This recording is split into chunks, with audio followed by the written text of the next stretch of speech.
Olá, pessoal. Então, nós estamos de volta para gravar mais um vídeo no nosso canal do YouTube, Humanitas Diálogos Históricos. Dessa vez para falar um pouco sobre a Primeira Grande Guerra, considerando o texto da professora Márcia Maria Menendez Mota, né, que a tese dela é exatamente essa. Não a Primeira Guerra Mundial, mas a Primeira Grande Guerra. Tá? Isso faz parte do nosso programa de ensino na Universidade Estadual de Goiás, Campus Nordeste, sede Formosa, o curso de História no sexto período, a disciplina História Contemporânea 1. Tá? Eu sou o professor Jadir Gonçalves Rodrigues e nós vamos tratar dessa temática hoje. Eu peço a vocês que se inscrevam no canal, ativem o sininho, comentem e vamos ao vídeo. Então, para início de conversa, eu gosto sempre de apresentar essa frase, tá? Que estudar história implica no reconhecimento de quem ou o que fomos ou fizemos para talvez transformar quem efetivamente somos. Tá? Essa é uma frase de reflexão que nos remete a essa temática especificamente. Essa é a referência bibliográfica, não é? O texto da professora Márcia Maria Menendez Mota, que encontra-se nessa obra O Século XX, organizado por Daniel Arão Reis Filho, Jorge Ferreira, Celeste Zenha.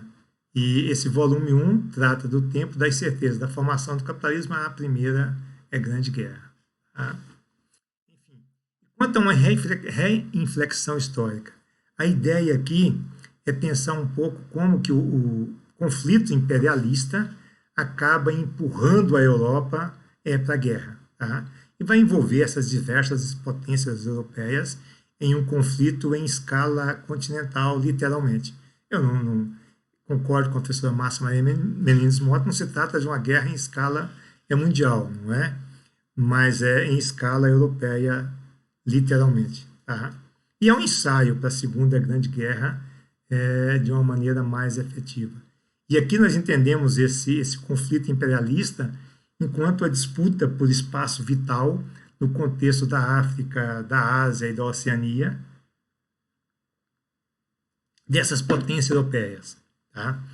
França, Bélgica, Inglaterra, e com a unificação alemã e italiana, essa rivalidade se intensifica muito. E é justamente em busca desse espaço vital que nós vamos ter esse conflito se estabelecendo.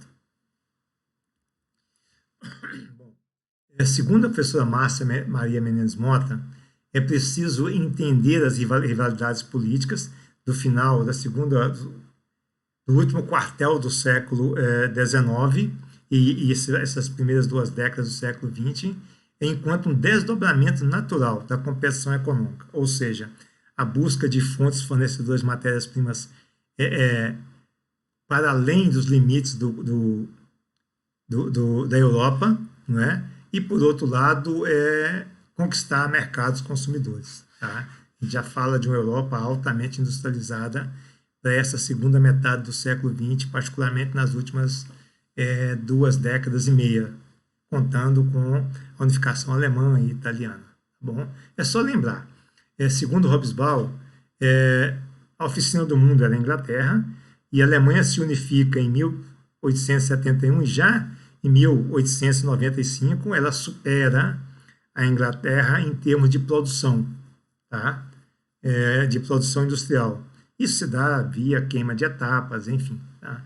É um processo bem específico, onde todas as sucatas industriais da Inglaterra eram compradas pelo governo alemão e levado para ser estudado, desmontado e montado de novo pelos estudantes alemães. Tá? Então, aquilo que não servia para a Inglaterra, a Alemanha comprava. É o primeiro processo de reciclagem, não é? Com interesses específicos ainda no século XIX. Bom, é preciso que nós tentemos compreender no conjunto das transformações da segunda metade do século XVIII e primeira metade do século XIX, ou seja, a Revolução Industrial, a Revolução Estadunidense e a Revolução Francesa. Objetivamente, nesse contexto, já existe o pressuposto da revolução intelectual, porque é a partir da mudança das ideias e da forma de pensar, né, e se posicionar no mundo é que os meios de produção vão avançar significativamente e as fábricas vão tornarem-se cada vez mais adaptadas para uma produção em série. Tá? E óbvio que aí você tem todo aquele conflito entre o dono da fábrica, o dono da indústria e os trabalhadores, e todo um processo muito penoso, muito precário de inserção desse trabalhador nas fábricas. Primeiro crianças e mulheres, depois os homens. Tá? Mas é um momento muito, muito conflituoso, a segunda metade do século XVIII, com a Revolução Industrial e o que isso implica, a Revolução Estadunidense, ou seja, o surgimento de uma república aqui nas Américas, e a Revolução Francesa, que é uma mudança em termos políticos definitivos. Nesse sentido, inaugura-se o século XIX, já em 1811, com o ludismo, ou seja, a quebra de máquinas, não é? Você já tem um universo fabril muito grande dentro da Inglaterra. E esse ludismo vai evoluir para um cartismo, daí as revoluções de 1848, ou seja, a Primavera dos Povos, do dizer do Eric Hobsbawm, e, enfim, o início de uma regulamentação do mundo do trabalho na segunda metade do século XIX. Ou seja, algumas leis vão sendo aprovadas por conta da impossibilidade de controlar essa massa operária, não é? E é nesse contexto que a gente tem o Karl Marx, enfim, o socialismo, e segue-se por aí. Tá? Mas no que nos interessa aqui, essa compreensão do conjunto das transformações da segunda metade do século XVIII e primeiro do século XIX, que é o que nós acabamos de falar, é fundamental. Tá? E é preciso compreender também que há um predomínio do capitalismo e ele decorre diretamente das transformações sociais e políticas que se processaram nesse período. Portanto, entre a segunda metade do século XVIII e o século XIX, na sua íntegra, nós temos mudanças radicais sociais, políticas, econômicas, tecnológicas, enfim, no universo do trabalho. E o surgimento de várias cidades industriais ou fabrias na Inglaterra. Bom, nesse sentido, o desenvolvimento do capitalismo e do modo de produção, particularmente ao longo do século XIX e fundamentalmente na Inglaterra, em primeiro lugar, vai empurrar o mundo para a guerra. A guerra é fruto dessa competição, dessa disputa imperialista, dessa ideia de potências, que já a partir da segunda metade do século XIX vai nos apresentar uma corrida armamentista, a formação de exércitos, um nacionalismo exacerbado e que vai confluir para um patriotismo absolutamente radical. Tá? Bom, nesse sentido, tem-se o surgimento das novas potências industriais, não é? Capitaneadas no primeiro momento pela Inglaterra. Na sequência, você tem a Alemanha, a França, que vai se industrializar também, enfim. Tá? O surgimento dessas novas potências industriais limita a expansão britânica, ampliando as tensões intra-europeias dentro da Europa, não é? Sobretudo na medida que a Grã-Bretanha vai enfrentar a concorrência da Alemanha recém-unificada e que se desenvolve de uma forma fulminante. A Alemanha se industrializou rapidamente, conforme nós já falamos, né, entre 1872 a 1896, 95, 97, ela já tinha ultrapassado a capacidade de produção da Inglaterra, dentro daquela ideia de queima de etapas, não é? E isso se deve à queima de etapas, efetivamente, pensando o sistema de educação, ou seja, formação de quadros técnicos e de engenheiros para implementar o desenvolvimento fabril ou industrial na Alemanha. Bom, a França ela vai investir em produtos de luxo, isso é algo muito específico da cultura francesa, nessa ideia de ostentação, nessa ideia de um mundo, de uma realidade que aponta para uma pseudo-superioridade em escala europeia e, quiçá, mundial. Tá? A Revolução Francesa dá um indício disso, né? Quando no Haiti, aqui no continente americano, nós já temos a instalação de uma república haitiana, os mesmos modelos daquilo que se propunha na França. Isso para 1791, contando que a Revolução vai acontecer a partir de 1789 na França. Então é quase que simultâneo aqui. Bom, já a Rússia, ela apresentava um cenário absolutamente contraditório, sabe? Um cenário diverso. Ou seja, tinha indústrias modernas, né, de capital belga, de capital inglês, de capital alemão, e também uma sociedade agrária, sabe? Quase que no modelo servil do medievo na Europa. Tá? Era a Rússia dos czares, né? Daqueles senhores absolutos que essa família dos Romanov dominava a Rússia desde 1612 até 1912, que é o tricentenário dos Romanov. Em 1917, aí tem a Revolução Russa, enfim, é outra história, no contexto já da Primeira Grande Guerra. E, fundamentalmente, é preciso considerar a capacidade criadora do ser humano. Tá? Um ambiente marcado pelas possibilidades de conflitos que eram expressados por essa ideia de paz armada, desde a década de 1870, e com a ampliação dos exércitos, do nacionalismo, do patriotismo, que vai empurrar para tensões cada vez mais intensas na realidade europeia. Bom, a partir daí se tem um sistema de alianças, não é? Fundado em interesses econômicos. A industrialização era acompanhada pela radicalização do nacionalismo em cada país, até porque o próprio nacionalismo ele implica em uma competição, em uma disputa de quem pode mais, de quem é mais grande, de quem é mais importante, de quem tem mais força, não é? A Alemanha vai ameaçar a França e a Inglaterra. Aliás, a unificação alemã implica na anexação de territórios franceses, sobretudo onde hoje é Estrasburgo, não é?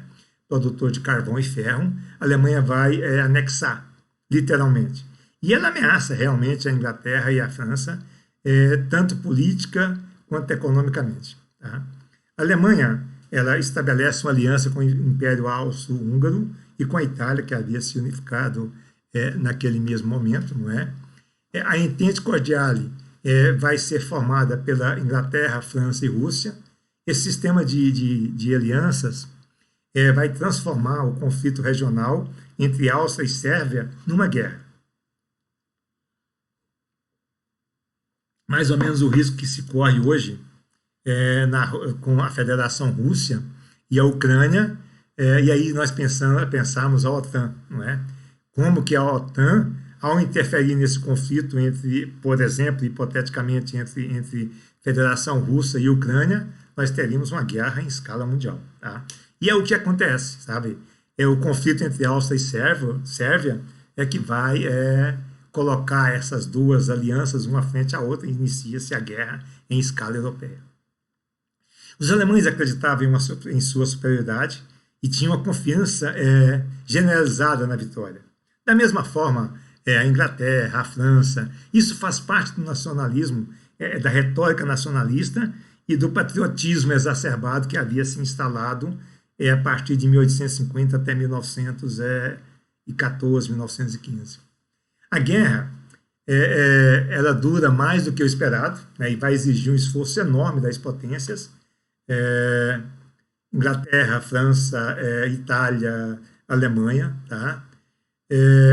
Em termos de exércitos e em termos de munição.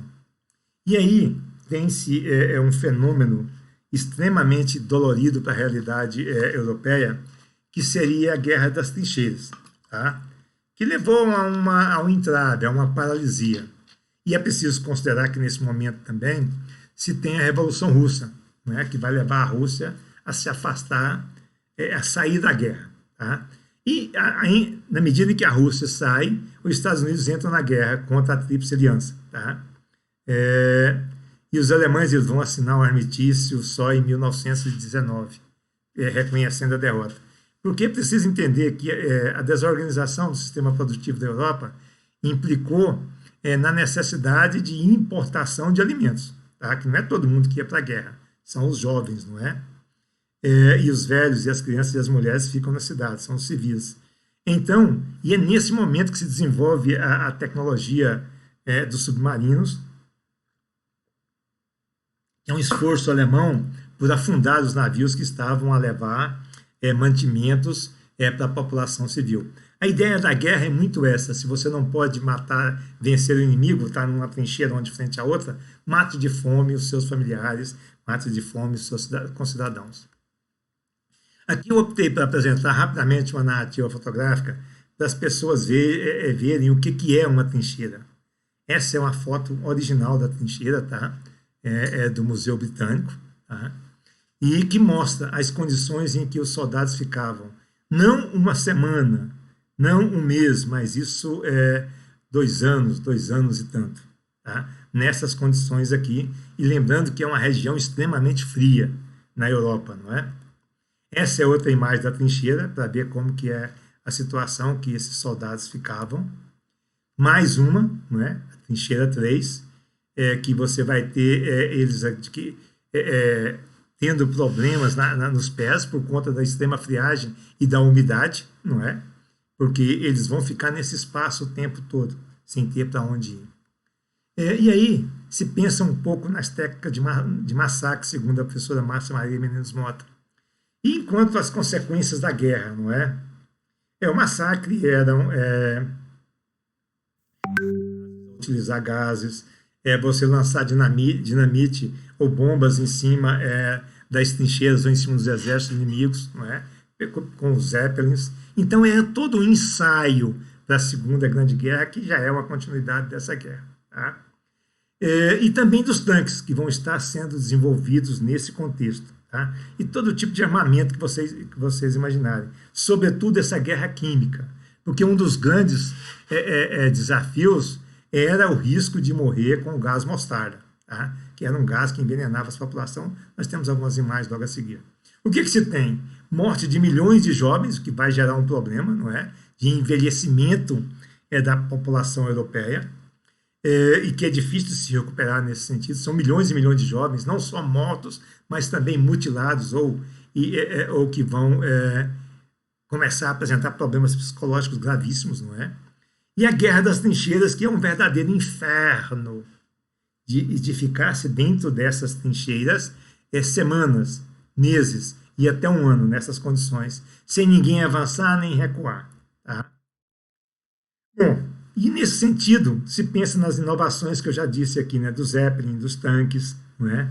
E a decisão da guerra via marítima, ou seja, matar de fome os civis, que é os Estados Unidos que se colocava como um importador, né, um exportador de gêneros alimentícios para a sociedade civil europeia. E a ideia dos alemães era afundar esses navios, e isso acaba levando os Estados Unidos a entrar na guerra. Tá? Bom, aqui uma narrativa fotográfica pensando a Primeira Grande Guerra e o sofrimento. Aqui algumas imagens da trincheira, conforme se pode ver. Tá? As condições extremamente precárias, quando se lança uma bomba em cima deles, de dinamite para explodir. Aqui a ideia é o medo do gás mostarda. Olha, as pessoas com máscara, tá? E outros colocando a máscara, porque esse era um risco, era uma ameaça contínua naquele momento. E vejam as condições absolutamente precárias. E aqui, mais uma imagem, né, dos soldados nas trincheiras. Olha a situação precária com que eles ficavam. E passava aqui um mês, 90 dias, 100 dias. Para enlouquecer. Aqui carregando o morto, né, que mostra ainda o inferno dessas trincheiras e o sofrimento. Tá? Mais uma imagem, vocês observam, um protótipo de máscara, não é? E já um modelo de metralhadora. Outra imagem muito representativa das trincheiras e que mostra a pessoa ficar numa situação dessa, dormindo, atirando, não é? Durante 6 meses, 8 meses, enfim. E é preciso lembrar que todas as necessidades fisiológicas eram feitas dentro desse espaço. Se você saísse para fora, você levava um tiro, tá? Então, essa vai ser a vida das pessoas. Então, são verdadeiros túneis de quilômetros e quilômetros para poder levar alimentos, levar medicamentos, enfim. Tá? Essa narrativa fotográfica eu considero muito importante, tá? Para que se perceba a intensidade e a precariedade dessa guerra e o sofrimento que isso vai impor a esses soldados. Tá? de enlouquecer, literalmente. A ideia de inferno é muito apropriada nesse sentido. Bom, quanto aos acordos de paz, segundo a professora Márcia Maria Menezes Mota, quando da saída da Rússia da guerra, ela assina o Tratado de Brest-Litovsk, perdendo parte do seu território, a Rússia. Tá? Em 1918, os Estados Unidos apresentam um plano de paz, os 14 pontos, né, de Woodrow Wilson, que era o presidente estadunidense na época, que sinalizava para uma paz sem vencedores. Tá? E quando nós pensamos ainda no Tratado de Brest-Litovsk e na saída da Rússia, que vai perder territórios, mas imediatamente não se fala numa Rússia, se fala numa União das Repúblicas Socialistas Soviéticas, ou seja, a área de influência da Rússia vai começar a crescer de forma estratosférica naquele momento, de forma muito rápida. Tá? Bom, e quanto ao Tratado Sem Vencedores, essa é a ideia do Woodrow Wilson, né? Mas o que se optou, Inglaterra e França, sobretudo, é o Tratado de Versalhes, ou seja, retaliação, um tratado punitivo, onde se impôs a devolução de regiões conquistadas, sobretudo Alsácia e Lorena, onde hoje é Estrasburgo, né, devolvendo para a França, né, que havia sido anexada na época da unificação alemã. Tá? É o pagamento de indenizações bilionárias por décadas, tanto monetárias quanto em termos de produtos, carvão, ferro, enfim. Era um tipo de tratado punitivo e que humilhava os alemães e que os colocava em proibição de manter exércitos, enfim, que os colocava em uma situação absolutamente precária e humilhante, literalmente. Tá? Quanto às considerações finais, a professora Márcia Maria Menezes Mota vai sinalizar para o envelhecimento da população europeia em função da morte dos jovens, né, da maior parte dos jovens, dos homens dessa sociedade, os homens que iam para a guerra. É uma paralisia durante 5 anos das indústrias, né, europeias, que vão passar a ser controladas e geridas pelas mulheres naquele momento, por boa parte das mulheres. Então você tem um movimento feminino avançando nesse momento, nesse sentido. E punição à Alemanha. Tá? E tudo isso vai sinalizar para a estruturação dos fascismos, sabe? Que é uma resistência a essa punição. As tensões vão permanecer, mantendo a continuidade desse conflito, dessa instabilidade, tá? Em função, sobretudo, dessa paz punitiva. Tá? E isso que vai fomentar os fascismos e o nazismo, tanto na Itália quanto na Alemanha. E a história desse nazismo alcança os dias de hoje. Bom, nesse sentido, ainda segundo a professora Márcia Maria Menezes Mota, o otimismo vai ser substituído pelo pessimismo.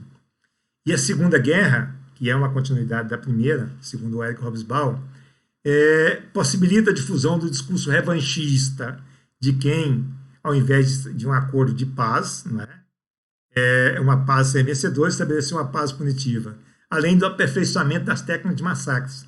Já não era um tanque precário, agora se fala de um tanque eficiente. Já não era um Zeppelin, agora se fala de aviões. Tá? Já não era o gás mostarda.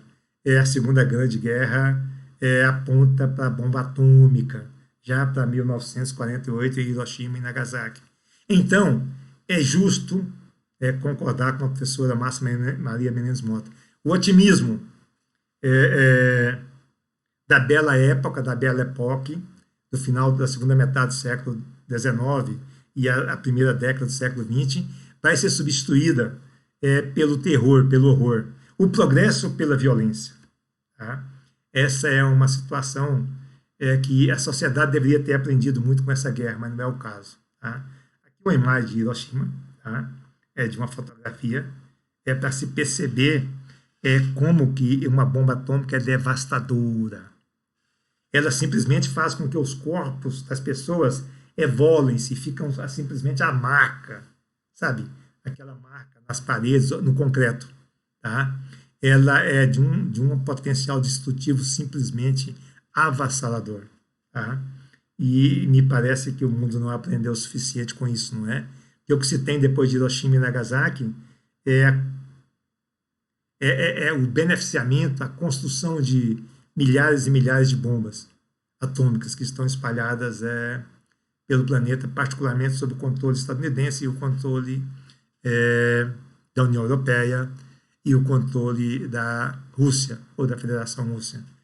Diz-se que esse potencial destrutivo dessas bombas tem condições de destruir o planeta, acabar com a vida do planeta sem uma vez já seria suficiente.